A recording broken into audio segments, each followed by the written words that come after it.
22/4/22 very special date है आज। तो आज प्यारे बाबा ने हम बच्चों को कुछ विशेष बातें बताई हैं। उसमें एक बात तो बाबा ने बहुत प्यार से कहा है कि बाबा तुम बच्चों से दान लेने आया है।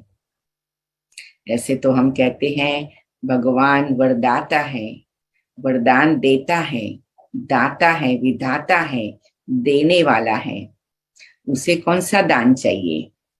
बाबा कहते तुम बच्चों को मैं वरदान तभी दे सकता हूं जब तुम बच्चे अपने किचड़ा मुझे दान में दे दो।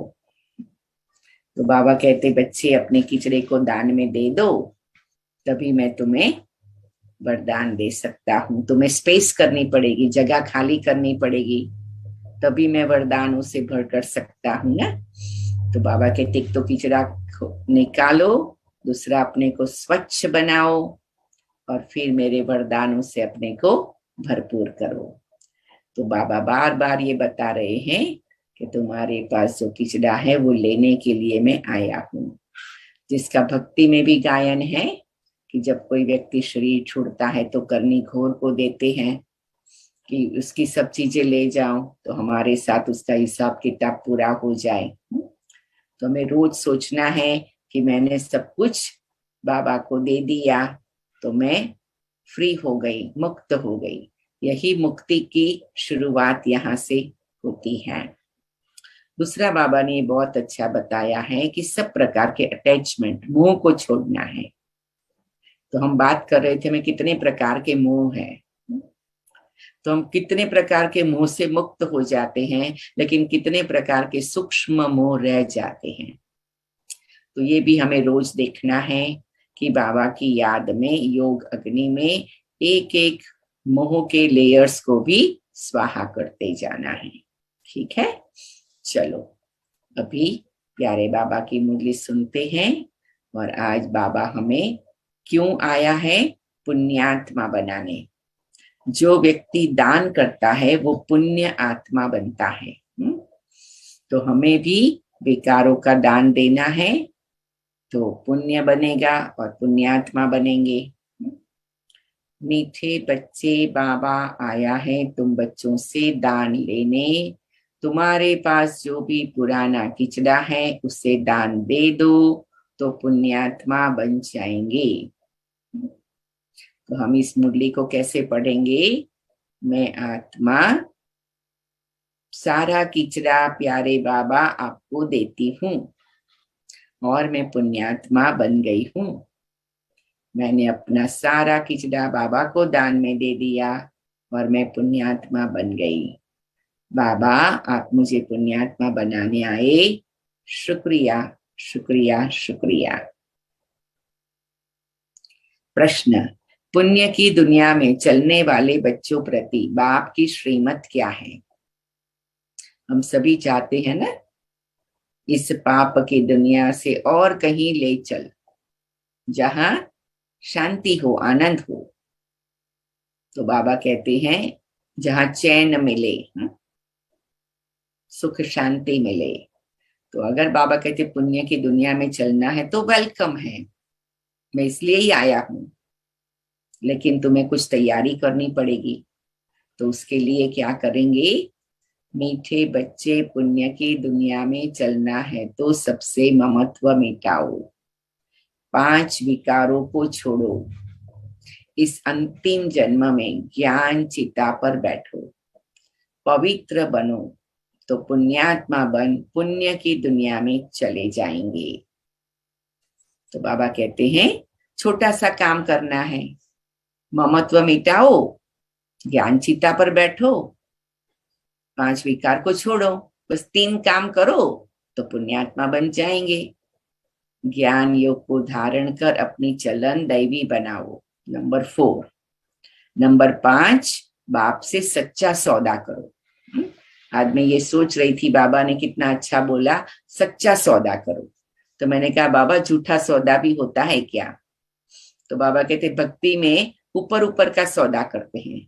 चलो झूठा तो नहीं करते, लेकिन ऊपर ऊपर का स्वार्थ का सौदा, मेरा ये काम हो जाए, बाबा से ये मिल जाए। बाप तुम्हारे सिख लेते कुछ नहीं, सिर्फ ममत्व मिट जाए उसकी युक्ति बताते हैं।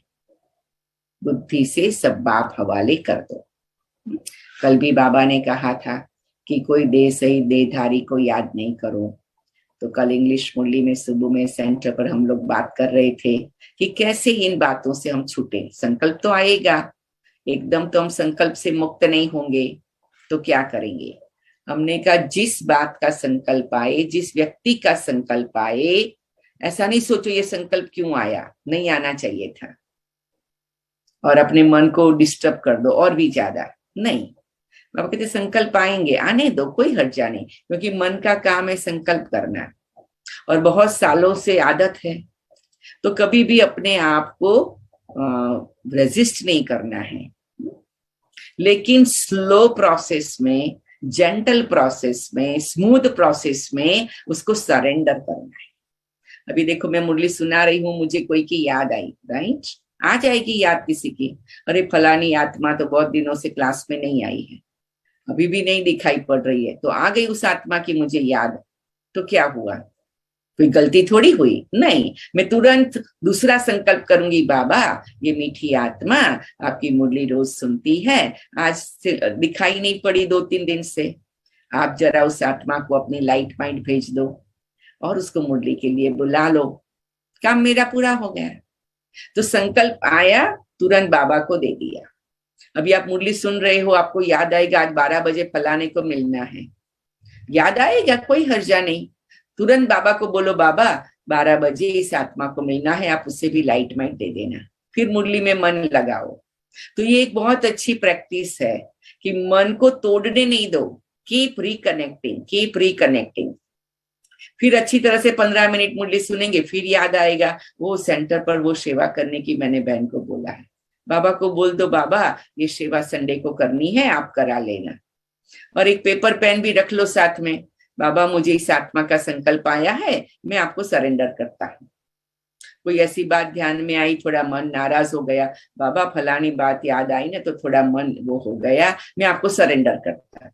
ये छोटी सी इतनी अच्छी सी टेक्निक है कि धीरे धीरे करते करते आपका मन एक बाबा में ही लग जाएगा। कौन ये प्रैक्टिस करना पसंद करेंगे? हाँ, सभी पसंद करेंगे ना ये प्रैक्टिस? सब करेंगे क्या, या कर रहे हैं ऑलरेडी? तो जो भी कर रहे हैं वो बहुत अच्छा है, या जरूर करने का संकल्प कर लेंगे, ठीक है? जितनी ये प्रैक्टिस बढ़ेगी ना, इतनी आपकी बाबा के साथ रू रिहान बढ़ेगी। जितनी रू रिहान बढ़ेगी, मतलब मनन की अवस्था बढ़ेगी, उतनी फिर मगन अवस्था होगी। मगन अवस्था माना प्यार का अनुभव, गहराई का अनुभव, एकदम अव्यक्त स्थिति का अनुभव, और फिर धीरे धीरे आगे जाएंगे तो बाबा में एकाग्रता बढ़ेगी। तो ये स्टेजेस है, स्टेप्स है। हम आपको पहले 2 स्टेप्स सिखा रहे हैं, क्यों? क्योंकि जो 2 स्टेप आ जाता है फिर आगे का ऑटोमेटिक ओपन होता है। कई बार डायरेक्ट 3rd स्टेप पर जाने का प्रयत्न करते हैं, डायरेक्ट 4th स्टेप पर जाने का प्रयत्न करते हैं, तो उसमें कभी थोड़े तक पहुंचते, कभी थोड़े तक नहीं पहुंच सकते हैं। हम कहते पहले फाउंडेशन को पक्का कर लो। तो पहला ये जो 2 स्टेप पक्के हो जाते हैं, अपने आप से बात करना, बाबा से बात करना, सिंपल रीति से, सहज रीति से, रेगुलर रीति से, हर काम करते हुए। अगर आपको कोई काम अच्छा भी लगता है, बाबा मुझे ये काम अच्छा नहीं लगता है लेकिन मुझे करना तो है, तो बाबा जरा आप मेरे साथ आ जाओ, मुझे ये काम करा दो। ऑनेस्ट रहना है बाबा के साथ। हम कोई फरिश्ते तो बन नहीं गए हैं, लेकिन फरिश्ते बनने वाले जरूर हैं। बाबा आया है फरिश्ता बनाना, तो ये फरिश्ते बनने की ट्रेनिंग है, ये फरिश्ते बनने की स्टेजेस है। तो हर बात पहले अपने आप से भी कहो, अच्छा मुझे ये काम अच्छा नहीं लगता, क्यों अच्छा नहीं लगता, उसमें क्या बुराई है? जैसे कई लोग मुझे कोई कह रहे थे, बहन कोई भी काम दे दो लेकिन मुझे ये काम नहीं देना। मैंने कहा ठीक है, नहीं देंगे आपको, लेकिन आप अपने को पूछो क्यों ये काम नहीं करना है आपको, है? तो अपने, और कई बार रीजनेबल रीजन होता है, आप भले नहीं करो लेकिन मन से बात करके क्लैरिटी रखो, ये बहुत जरूरी है। फिर बाबा को कहो, बाबा ये काम करने का मेरा इतना इंटरेस्ट नहीं है लेकिन मैं ये काम दिल से करूंगी।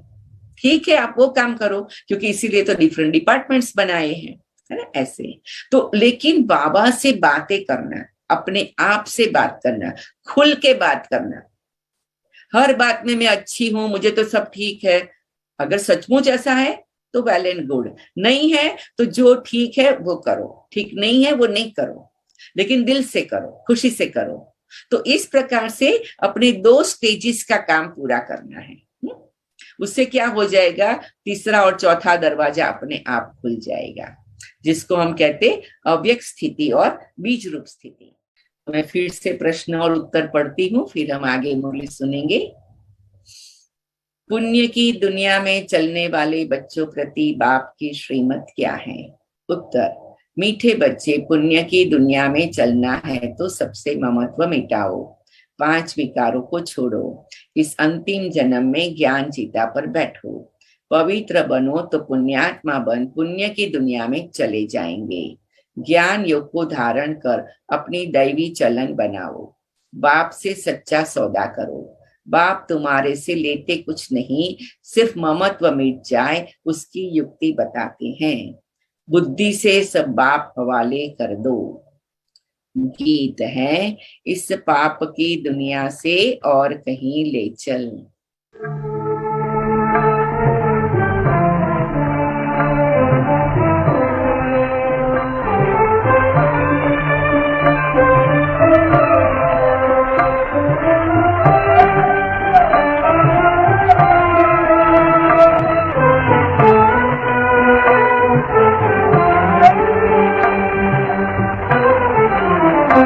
इस पाप की दुनिया से अब और कहीं ले चल, इस पाप की दुनिया से अब और कहीं ले चल, चित चैन जहाँ पाए, चित चैन जहाँ पाए, ले चल तू वहीं ले चल, इस पाप की दुनिया से अब और कहीं ले चल।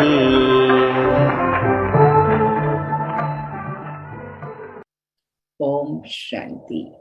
दुनिया के मनुष्य व रावण राज्य के मनुष्य पुकारते हैं, हे पतित पावन आओ, पावन दुनिया अथवा पुण्य की दुनिया में ले चलो। गीत बनाने वाले को इन बातों की समझ नहीं है, पुकारते हैं रावण राज्य से राम राज्य में ले चलो, परंतु अपने को कोई पतित समझते नहीं है। अपने बच्चों के पास तो सन्मुख बाप बैठे हैं, राम राज्य में ले चलने के लिए, श्रेष्ठ बनने के लिए श्रीमत दे रहे हैं। अंडरलाइन करेंगे, भगवान उवाच, राम भगवान उवाच नहीं, भगवान तो निराकार है, निराकारी आकारी साकारी 3 दुनियाएं हैं ना। निराकार परमात्मा निराकार बच्चों आत्माओं के साथ निराकारी दुनिया में रहने वाले हैं। अंडरलाइन करेंगे, मैं आत्मा, निराकारी आत्मा, निराकार बाप के साथ निराकारी दुनिया में रहने वाली हूँ, और बार बार अपने मन और बुद्धि को निराकारी दुनिया में ले चले। अभी बाबा आया हुआ है स्वर्ग का राज्य भाग देने, हमको पुण्यात्मा बनाने। राम राज्य माना दिन, रावण राज्य माना रात, यह बातें और कोई नहीं जानते। तुम्हारे में भी कोई बिरला जानते हैं। इस ज्ञान के लिए भी पवित्र बुद्धि चाहिए। अंडरलाइन, मूल बात है याद की, अच्छी चीज हमेशा याद रहती है। तुमको पुण्य क्या करना है, तुम्हारे पास जो खिचड़ा है वह मेरे हवाले कर दो। मनुष्य जब मरते हैं तो उसके बिस्तर कपड़े आदि सब करने घोर को देते हैं, वह दूसरे किस्म के ब्राह्मण होते हैं। अब बाबा आया है तुम्हारे से दान लेने के लिए। यह पुरानी दुनिया, पुराना शरीर सब कुछ सड़ा हुआ है। अंडरलाइन, कोई भी सड़ी हुई चीज आप क्या करेंगे? कोई भी सड़ी हुई चीज क्या करेंगे? बाबा कहते मुझे दान में दे दो। चलो, देने के लिए तैयार है। सड़ी हुई चीज से तो ममत्व नहीं होता है ना। यह मुझे दे दो और उससे ममत्व मिटाओ। बल 10-20 करोड़ है, परंतु बाप कहते इनसे बुद्धि निकालो, बदले में तुमको सब कुछ नई दुनिया में मिलेगा। कितना सच्चा सस्ता सौदा है। बाबा कहते कलयुग का किचड़ा दो, सतयुग के गोल्डन महल पाओ। तो कितना सस्ता सौदा है। बाप कहते जिनमें मैंने प्रवेश किया उसने सब सौदा किया, अब देखो उसके बदले कितना राज्य भाग्य मिलता है। कुमारियों को तो कुछ देना ही नहीं है, वर्षा मिलता है बच्चों को तो उनको मिल्कियत का नशा रहता है। आजकल स्त्री को हाफ पार्टनर थोड़ी बनाते हैं, सारा बच्चों को ही देते हैं। पुरुष मर जाता है तो स्त्री को कोई पूछता भी नहीं। यहाँ तो तुम बाप से फुल वर्षा लेते हो, यहाँ तो कोई मेल फीमेल का सवाल ही नहीं, सब वर्षे के अधिकारी हैं। माताओं कन्याओं को तो और ही हक जास्ती मिलता है, क्योंकि कन्याओं का लौकिक बाप से वर्षे से ममत्व नहीं है। वास्तव में तुम सब कुमार कुमारियां हो गए, बाप से कितना वर्षा पाया। एक कहानी है, राजा ने बच्चियों से पूछा किसका खाती हो, तो एक ने कहा अपने भाग्य का, तो राजा ने उसको निकाल दिया। वह बाप से भी शाहूकार हो गई, बाप को निमंत्रण दिया, पूछा आप किसका खाती हूँ, देखो।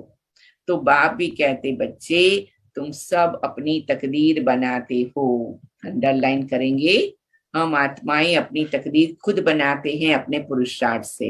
इसलिए न हमें किसी की कंपैरिजन करनी है, न कंपटीशन करनी है, न किसी की ऐसी कोई भी बात से अपने मन को नाराज करना है या कभी इनसिक्योर फील करना है, इसको ज्यादा मिला, इसको ज्यादा मिलेगा, इसको इसके कारण ऐसा हुआ, नहीं। हमें वही मिलेगा जो हमने पुरुषार्थ किया है, जिसके हम योग्य हैं। अगर उसके अलावा का हम कुछ लेंगे भी ना तो टिकेगा नहीं, उसका बेनिफिट नहीं मिलेगा। बेनिफिट उसका ही मिलेगा जो हमने पुरुषार्थ करके तकदीर बनाई है। तो ये ध्यान रखना है, और पुरुषार्थ करके बनाई हुई तकदीर को कोई नहीं ले जा सकता। इसलिए लौकिक में भी कहते हैं कि कोई हाथ से छीन के ले जाएगा, तकदीर से छीन के कोई नहीं ले जाएगा। क्यों? क्योंकि तकदीर श्रेष्ठ कर्मों से बनती है। अगर कोई बुरा करे तो वो भी भोगना पड़ता है, अच्छा करे तो भी भोगना पड़ता है। वो कर्म का नियम है, उसमें कोई इंटरफियर नहीं कर सकता है।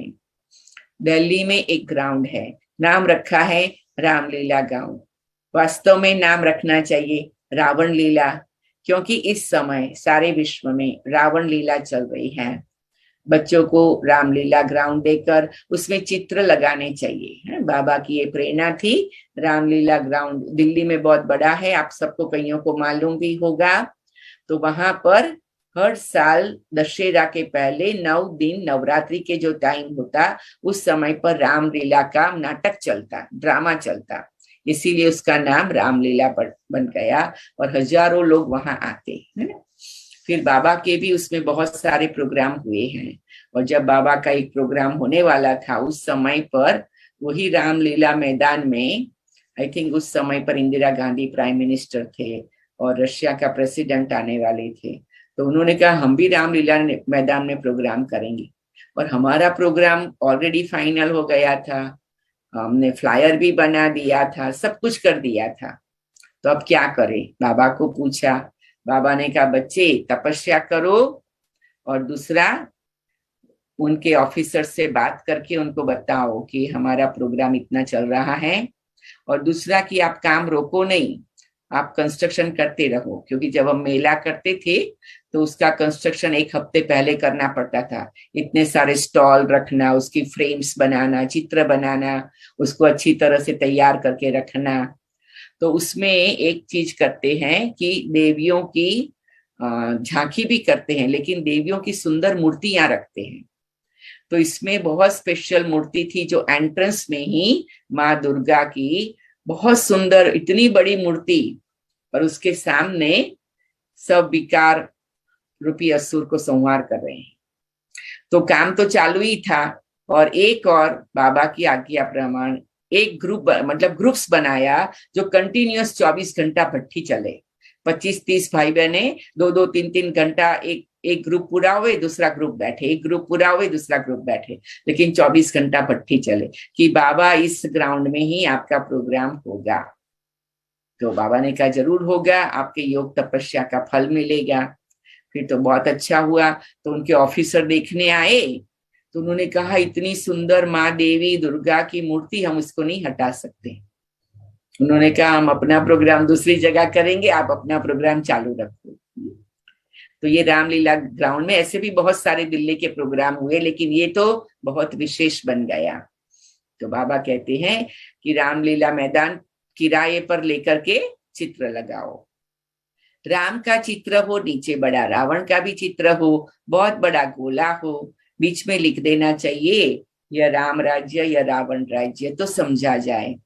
देवताओं की देखो कितनी महिमा है, सर्वगुण संपन्न, 16 कला संपन्न, संपूर्ण निर्विकारी, अहिंसा परमो धर्म, मर्यादा पुरुषोत्तम। सबको मालूम है ना देवताओं की महिमा, चाहे तो लिख लो। सर्वगुण संपन्न, 16 कला संपन्न, संपूर्ण निर्विकारी, अहिंसा परमो धर्म, मर्यादा पुरुषोत्तम। अपने आप को डीप ब्रीदिंग करते हुए 7-7 बार ये संकल्प करना, मैं सर्वगुण संपन्न दैवी आत्मा हूँ, मैं 16 कला संपन्न दैवी आत्मा हूँ, मैं अहिंसा परमो धर्म दैवी आत्मा हूँ, मैं संपूर्ण निर्विकारी दैवी आत्मा हूँ, मैं मर्यादा पुरुषोत्तम दैवी आत्मा हूँ। तो इस रीति से जब हम संकल्प करेंगे तो धीरे धीरे हमारे अंदर छिपे हुए हमारे दैवी संस्कार जागृत हो जाएंगे, और जैसे दैवी संस्कार जागृत हो जाएंगे तो ऑटोमेटिक आसुरी संस्कार खत्म भी हो जाएंगे। दोनों काम साथ साथ चलता है। आधा कलप है कलयुगी भ्रष्टाचारी रावण राज्य, उसमें सभी आ जाते हैं। अब रावण राज्य का अंत तो राम ही करेंगे। इस समय रामलीला है नहीं, सारी दुनिया में रावण लीला है। रामलीला होती है सतयुग में, लेकिन सभी अपने को बड़ा अक्लमंद समझते हैं, श्री श्री का टाइटल रखाते हैं। यह टाइटल तो है निराकार परमपिता परमात्मा का, जिस द्वारा श्री लक्ष्मी नारायण भी राज्य पाते हैं। अब बाबा आया है, तुमको भक्ति रूपी अंधकार से छुड़ाकर सोजरे में ले जाते हैं। जिनमें ज्ञान योग होगा उनकी चलन भी दैवी होगी। आसुरी चलन वाले किसका भी कल्याण नहीं कर सकते। झट मालूम पड़ जाता है इसमें आसुरी अवगुण है या दैवी गुण। अभी तक कोई संपूर्ण तो है नहीं, अभी बनते जाते हैं। तो बाबा तो दाता है, तुमसे क्या लेंगे, जो कुछ लेते हैं वह तुम्हारी सेवा में लगा देते हैं। बाबा ने इनको भी सरेंडर कराया। भट्ठी बनानी थी, बच्चों की पालना करनी थी, पैसे बिगर इतनी पालना कैसे होगी। पहले बाबा ने इनको अर्पण कराया, फिर जो आए उनको भी अर्पण करवाया। तो शिव बाबा ने ऐसी आत्मा लिया कि जो इतनी भावना वाली, इतनी समर्पण भाव वाली थी, हाँ, ब्रह्मा बाबा, और धन से भी संपन्न थी, क्योंकि कार्य करना है तो धन की भी जरूरत पड़ती है। तो बाबा ने सबको सरेंडर कराया। फिर जितने भी बाबा के साथ उनके परिवार वाले आए, जो भी उनके संबंधी भी आए, तो सभी ने भी अपना अर्पण किया और 300 भाई बहनों की भट्ठी बनी। परंतु सभी की एक रस अवस्था तो बनी नहीं। बहुत तो चले भी गए, बहुत लोग शुरू में बाबा के साथ रहे, फिर जैसे जैसे आगे बढ़ते गए तो परिस्थितियां बदलती गई, ऐसी परीक्षाएं भी आती गई, क्योंकि बाबा को तो सच्चे पक्के बच्चे ढूंढना था, तो बाबा तो परीक्षा लेता था। तो फिर कई लोग चले भी गए, बाबा ने कहा कोई हर्जा नहीं। फिर जो चले गए वो संसार का थोड़ा अनुभव किया, कड़वा लगा, फिर वापस भी आ गए, फिर सेवा में भी लग गए। तो ये भी ड्रामा का वंडरफुल खेल है।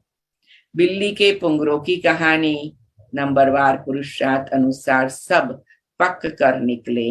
बाबा तो पुण्य की दुनिया में ले चलते हैं, सिर्फ कहते हैं 5 विकारों को छोड़ो, हम तुमको प्रिंस प्रिंसेस बनाएंगे, ब्रह्मा का साक्षात्कार घर बैठे बहुतों को हो जाता है, वहां से लिखकर भेज देते हैं, बाबा हम आपके बन गए, हमारा सब कुछ आपका है। बाबा कुछ लेते नहीं, बाबा कहते सब कुछ अपने पास रखो। यहाँ मकान बनाते हैं, कोई पूछते हैं पैसा कहाँ से लाया, और इतने ढेर बच्चे हैं बाबा को। प्रजापिता ब्रह्मा का नाम सुना है ना, कहते हैं सिर्फ ममत्व मिटाओ, तुम्हें वापस जाना है, बाबा को याद करो। हमको भगवान पढ़ाते हैं तो खुशी का पारा चढ़ा रहना चाहिए। लक्ष्मी नारायण को भगवान नहीं कहेंगे, देवी देवता कहेंगे। भगवान के पास भगवती होती नहीं। कितनी युक्ति की बात है।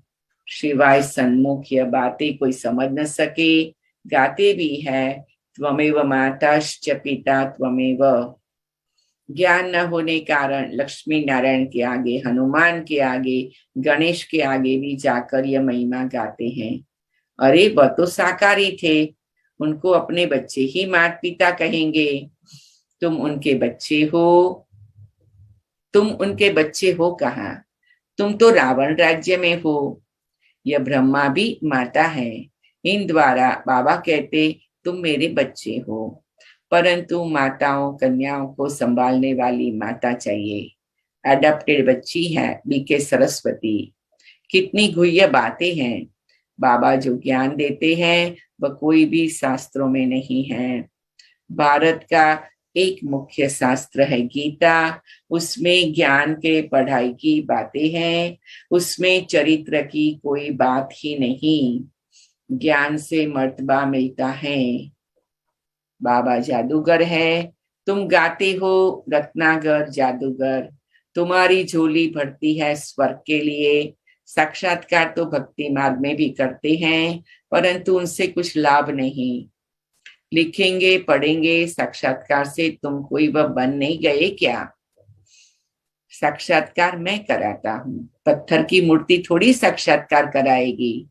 नवदा भक्ति में भावना तो शुद्ध रखते हैं, उनका उजूरा मैं देता हूँ, परंतु तमो प्रधान तो बनना ही है। मीरा ने साक्षात्कार किया, परंतु ज्ञान तो कुछ भी नहीं था। मनुष्य दिन प्रतिदिन तमो प्रधान होते जाएंगे। अभी तो सभी मनुष्य पतित हैं, गाते भी हैं, हमें ऐसी जगह ले चलो जहां सुख चैन पाए। तो ये भी बात हम बच्चों को बड़ी पक्की करनी है कि ज्ञान, योग, धारणा, सेवा वो ब्राह्मण जीवन, और भक्ति में भावना, साक्षात्कार, उसका भी एक अपना रूप है। तुम भारतवासियों को सतयुग में बहुत सुख था, अंडरलाइन करेंगे। सतयुग का नाम बाला है ना, स्वर्ग भारत में ही था, परंतु समझते नहीं हैं। यह भी जानते हैं भारत ही प्राचीन था, स्वर्ग था, वहां कोई और धर्म नहीं था। यह सब बातें बाप ही समझाते हैं। तुम सभी अब श्रवण कुमार और कुमारियां बनते हो। तुम सबको ज्ञान की क्वाठी कावर पर बिठाते हो। तुमको सब मित्र संबंधियों को ज्ञान दे उठाना है। बाबा के पास युगल भी आते हैं। आगे तो जिस्मानी ब्राह्मण से हथियाला बंधवाते थे, अभी तुम रूहानी ब्राह्मण कामचिता का हथियाला तोड़ते हो। बाबा के पास आते हैं तो पूछते हैं, बाबा पूछते हैं स्वर्ग में चलेंगे? कोई कहते हमको तो स्वर्ग यहाँ ही है। अरे ये अलग काल का स्वर्ग है, मैं तुमको 21 जन्मों के लिए स्वर्ग दूंगा, परंतु पहले पवित्र रहना पड़ेगा। बस इस ही बात में ढीले पड़ जाते हैं। अरे बेहद का बाप कहते तो ये अंतिम जन्म ज्ञान चिता पर बैठो। तो देखा जाता है स्त्रियां झट आ जाती हैं। कोई फिर कहती है पति परमेश्वर को नाराज कैसे करे। बाबा कहते पति परमेश्वर को नाराज नहीं करना है, पति परमेश्वर को भी सच्चे परमेश्वर से मिलाना है। बाबा के बने तो कदम कदम पर श्रीमत पर चलना पड़े। अब बाबा आया है स्वर्ग का मालिक बनाने। पवित्र बनना अच्छा है, कुल कलंकित मत बनो। बाप कहेंगे ना लौकिक बाप तो चमाट भी मारेंगे, मम्मा मीठी होती है, बहुत मीठा रहमदिल बनना है। बाप कहते बच्चे तुम मुझे बहुत गालियां देते हो, अब मैं अपकारी पर भी उपकार करता हूँ। मैं जानता हूँ तुम्हारा रावण मत पर यह हाल हुआ है, जो सेकंड पास हुआ वो ड्रामा, परंतु आगे के लिए खबरदार रहना कि हमारा खाता खराब न हो।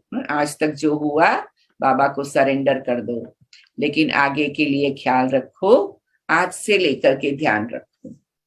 हर एक को अपनी प्रजा भी बनानी है, वारिस भी बनाना है। देखो ये दोनों बात करना है। प्रजा बनानी माना क्या कि किसी को भी बाबा के समीप पहुंचाना, और वारिस बनाना माना क्या, किसी को बाबा का ऐसा बच्चा बनाना जो सेंटर पर आए और तन मन धन से मदद करे। तो बाबा कहते प्रजा भी बनानी है और वारिस भी बनाना है। मुरली कोई मिस नहीं करनी चाहिए, कोई पॉइंट्स मिस न हो जाए, अच्छे अच्छे ज्ञान रतन निकल जाए, और सुने नहीं तो धारणा कैसे करेंगे। रेगुलर स्टूडेंट मुरली कभी मिस नहीं करेंगे। कोशिश कर रोज वाणी पढ़नी चाहिए। तो हम सभी तो रोज मुरली पढ़ने वाले हैं ना? कोई है जो रोज मुरली पढ़ने वाले नहीं है? नहीं, हम तो सभी मुरली पढ़ने वाले हैं रोज। और ये देखना है कि अभी मुरली में कभी कभी कोई नहीं आया है तो क्यों नहीं आया है, तो हमें क्या करना है, उस आत्मा को लाइट माइट देना है। तो आप अभी देखो जितने लोग हैं अभी मुरली में, उसमें से कोई ऐसा है जो आपको लगता है कि ये व्यक्ति नहीं है जो होना चाहिए, जो रोज तो नॉर्मली होता है, अभी 1-2 दिन से नहीं दिखाई पड़ता है फॉर एग्जाम्पल, तो उसको हम लाइट माइट देंगे। देखो कौन है जो आपको लगता है कि 1-2 दिन से नहीं देखे हैं। हो सकता है वो इंडिया भी गए हो सकता है वो उनकी जॉब के कारण नहीं हो, लेकिन हम उनको लाइट माइट देंगे। हर एक एक को लाइट माइट दो कि नॉर्मली वो होना चाहिए, होता है।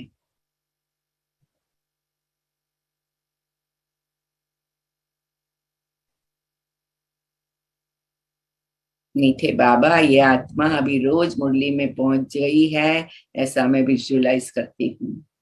1-2 दिन से नहीं दिखाई पड़ी है, बाबा की लाइट माइट से ऐसी करंट उसको मिल जाए कि वो रोज मुरली में ज्वाइंट हो जाए, सेंटर पर हफ्ते में 1 दिन आने लगे, तन मन धन से सहयोग करके अपना भाग्य बनाने लगे।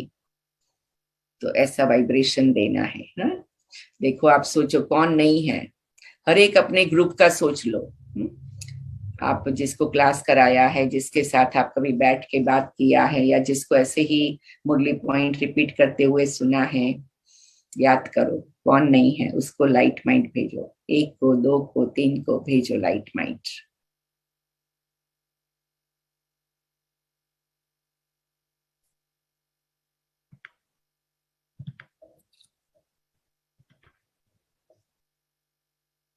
रेगुलर स्टूडेंट मुरली कभी मिस नहीं करेंगे, कोशिश कर रोज वाणी पढ़नी चाहिए। अच्छा, मीठे मीठे सिके लदे बच्चों प्रति माता पिता बाप दादा का याद प्यार और गुड मॉर्निंग। रूहानी बाप की रूहानी बच्चों को नमस्ते। हम रूहानी बच्चों की और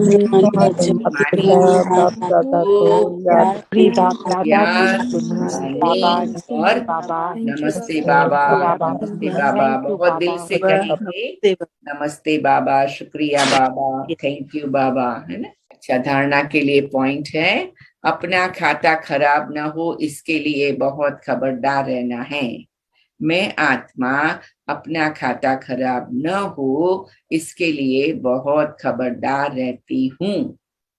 मैं आत्मा अपना खाता खराब न हो इसके लिए बहुत खबरदार रहती हूँ। कभी कुल कलंकित नहीं बनना है। मैं आत्मा कुल का नाम रोशन करती हूँ, कुल कलंकित नहीं बनती हूँ। मैं आत्मा ब्राह्मण कुल का नाम रोशन करती हूँ, मैं कुल कलंकित नहीं बनती हूँ। पढ़ाई रोज पढ़नी है, मिस नहीं करनी है। मैं आत्मा रोज पढ़ाई पढ़ती हूँ, मिस नहीं करती हूँ, मनन मंथन भी करती हूँ। मैं आत्मा रोज पढ़ाई करती हूँ, मिस नहीं करती हूँ और मनन मंथन करती हूँ। दूसरा, श्रवण कुमार कुमारी बन ज्ञान की क्वाठी कवर पर सबको बिठाना है। मैं आत्मा श्रवण कुमार कुमारी बन ज्ञान की क्वाठी पर सबको बिठाती हूँ। मैं आत्मा श्रवण कुमार कुमारी बन ज्ञान की क्वाठी पर सबको बिठाती हूँ। मित्र संबंधियों को भी ज्ञान दे उनका कल्याण करना है। मैं आत्मा मित्र संबंधियों को ज्ञान दे उनका भी कल्याण कर रही हूँ। वरदान है, अपने ऑक्यूपेशन की स्मृति द्वारा मन को कंट्रोल करने वाले राजयोगी भव। अपने ऑक्यूपेशन की स्मृति द्वारा मन को कंट्रोल करने वाले राजयोगी भव। मैं आत्मा अपने ऑक्यूपेशन की स्मृति द्वारा मन को कंट्रोल करने वाली राजयोगी हूँ। मैं आत्मा अपने ऑक्यूपेशन की स्मृति द्वारा मन को कंट्रोल करने वाली राजयोगी हूँ। अमृत वेले तथा सारे दिन में बीच बीच में अपने ऑक्यूपेशन को स्मृति में लाओ कि मैं राजयोगी हूँ। राजयोगी की सीट पर सेट होकर रहो। राजयोगी माना राजा, उसमें कंट्रोलिंग और रूलिंग पावर होती है। वह एक सेकंड में मन को कंट्रोल कर सकते हैं। वह कभी अपने संकल्प, बोल और कर्म को व्यर्थ नहीं गवा सकते। अगर चाहते हुए भी व्यर्थ चला जाता है तो उसे नॉलेजफुल व राजा नहीं कहेंगे। स्लोगन, स्व पर राज्य करने वाले सच्चे स्वराज अधिकारी है। मैं आत्मा स्व पर राज्य करने वाली सच्ची स्वराज अधिकारी हूँ। अच्छा, आगे है मम्मा जी, मातेश्वरी जी के महावाक्य।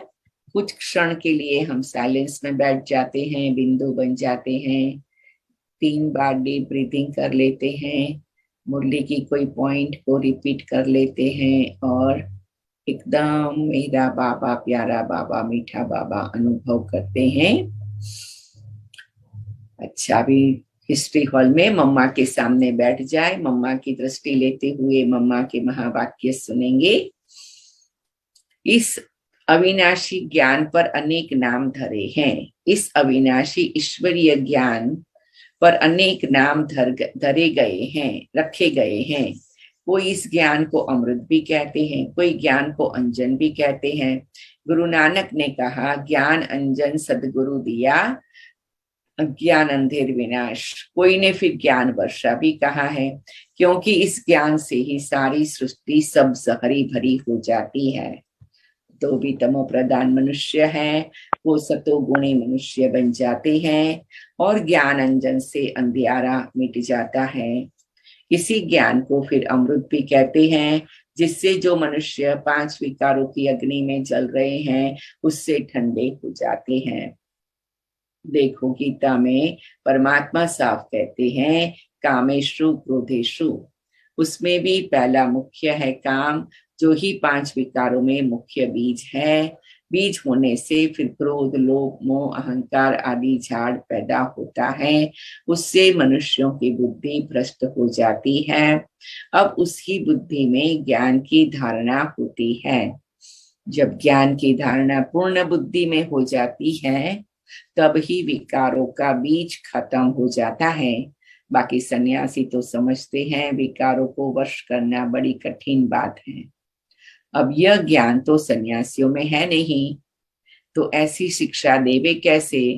सिर्फ ऐसे ही कहते हैं मर्यादा में रहो, परंतु असल मर्यादा कौन सी थी?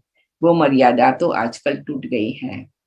कहाँ वो सतयुगी, त्रेतायुगी देवी देवताओं की मर्यादा, जो गृहस्थ में रहकर कार्य प्रवृत्ति में रहते थे। अब वो सच्ची मर्यादा कहाँ है? आजकल तो उल्टी विकारी मर्यादा पालन कर रहे हैं। एक दो को ऐसे ही सिखलाते हैं कि मर्यादा में चलो। मनुष्यों का पहला फर्ज क्या है, वो तो कोई नहीं जानता। बस इतना ही प्रचार करते हैं, मर्यादा में रहो, मगर इतना भी नहीं जानते मनुष्य की पहली मर्यादा कौन सी है। मनुष्य की पहली मर्यादा है निर्विकारी बनना। अगर कोई से ऐसा पूछा जाए, तुम इस मर्यादा में रहते हो? तो कह देते हैं आजकल इस कलयुगी सृष्टि में निर्विकारी होने की हिम्मत नहीं है। अब मुख से कहना है मर्यादा में रहो, निर्विकारी बनो, इससे तो कोई निर्विकारी बन नहीं सकता। निर्विकारी बनने के लिए पहले इस ज्ञान तलवार से इन 5 विकारों के बीज को खत्म करना, तभी विकर्म भस्म हो सकेंगे। अच्छा, ओम शांति, ओम शांति, ओम शांति।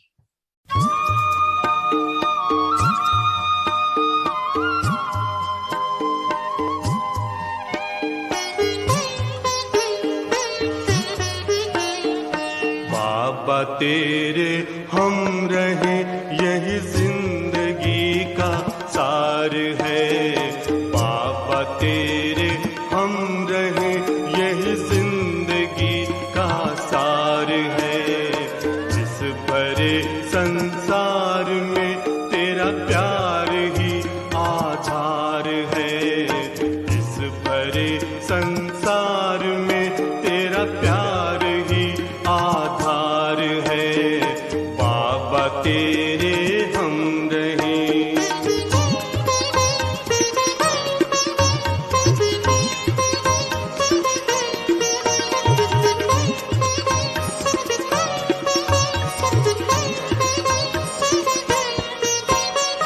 प्राणों में बस तू है बाबा और न दूजा कोई।